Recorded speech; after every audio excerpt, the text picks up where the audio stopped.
Since we've started this discussion now on the EU Recovery Fund, let me just continue with it. The first point I wanted to make is, Recovery Fund, hey, it sounds good, doesn't it? But is it really, or are we all being taken for a ride? It's time to start calling it what it really is, which is the EU Decomposition Fund. Let me explain why. First of all, we cannot seriously talk about the EU Recovery Fund when only a meager 380 billion euros will come in the form of grants. Half of the total amount of the entire fund, by the way. To put it into perspective, 380 billion euros is around the same amount as the total gross domestic product of Norway. It sounds like a lot, but it really isn't when you consider that we're talking about the whole of the EU. The other half will come in the form of new loans which will put increasing pressure on the weakest of member states. It's the equivalent of giving money to the poor on conditions that make it rather impossible for them to pay it back. In other words, it is a form of blackmail and economic and financial imprisonment, not to mention political subjugation. The COVID-19 pandemic hit exactly 1 year ago, as you all know. Fast forward a year, and as Yanis said, no EU country has seen any money whatsoever, and it's very unlikely that they will see it this year. And according to the European Commission itself, EU countries have until April 30th of this year to submit, and I quote, their national recovery and resilience plans, setting out their reform and investment agendas until 2026. This means that the money will only be disbursed once the plans have been reviewed and approved. So in the end, the question is recovery for whom? Is it going to go to small businesses and medium-sized businesses as well, and the people who actually need it?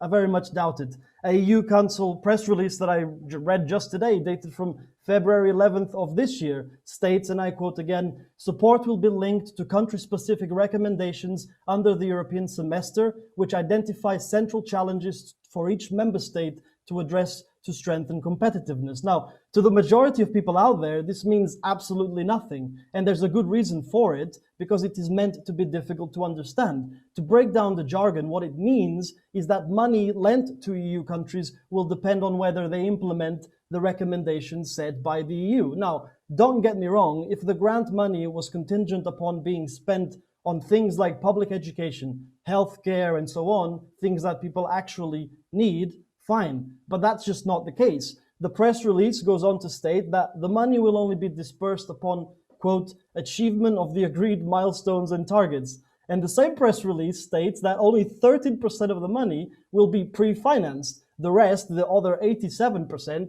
will arrive way too late and pending an assessment of whether the plans follow those EU recommendations. Now, if you look closely, the EU is essentially weaponizing the pandemic in order to push through a reform agenda that ultimately aims to benefit the rich and the powerful, all the while selling it as a recovery plan. It's really quite unbelievable. In other words, money is being used as a tool, just like it was in 2008, to shape society in the interests of the ruling establishment, an establishment which does not have the interests of people and the planet at heart. In other words, socialism for the rich and austerity for the rest, as we've been saying for a while.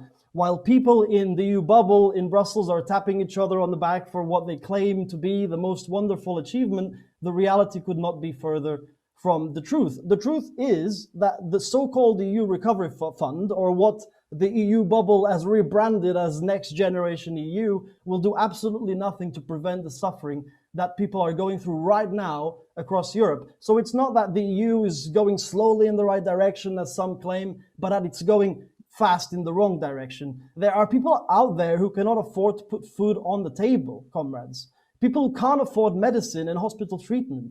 People who are totally isolated and alone. People who can't find good quality jobs. People who are being evicted as we speak because their salaries are not enough to cover their essential expenses like their rent. And just yesterday, a new report in Brussels, in the Brussels Times, referencing data from the November 2020 census, showed that the homeless population in Brussels has increased by 50% over the last 5 years. The same applies everywhere across Europe, not to mention those living under the poverty line and so on. So when EU leaders talk about recovery, I'm sorry to say, but it's literally a slap in the face to all those whose lives depend on the proper functioning of the EU and its member states, and so on. And that is just not happening. That is why DiEM25 exists, because we need to turn this European Union into a project that actually works for the benefit of the whole population and solves these problems, does not exacerbate them. In summary, what this shows once again is that the EU that we have today is simply not fit for purpose, something that we've been saying all along, which to leave no room for doubt does not mean that we should abandon the project,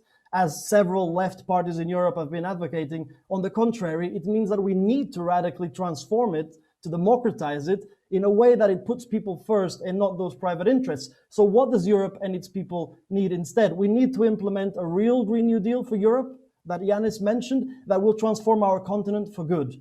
And not that aberration that the European Commission calls Green Deal, which, as I said some weeks ago, is green only in name. Our landmark report, which you can find over at gndforeurope.com, is the most comprehensive plan ever published to pull Europe out of the twin crises of austerity and climate and environmental breakdown. So, if you're watching, do go and check it out. And after that, join us at dm25.org/join, and let's just make it happen.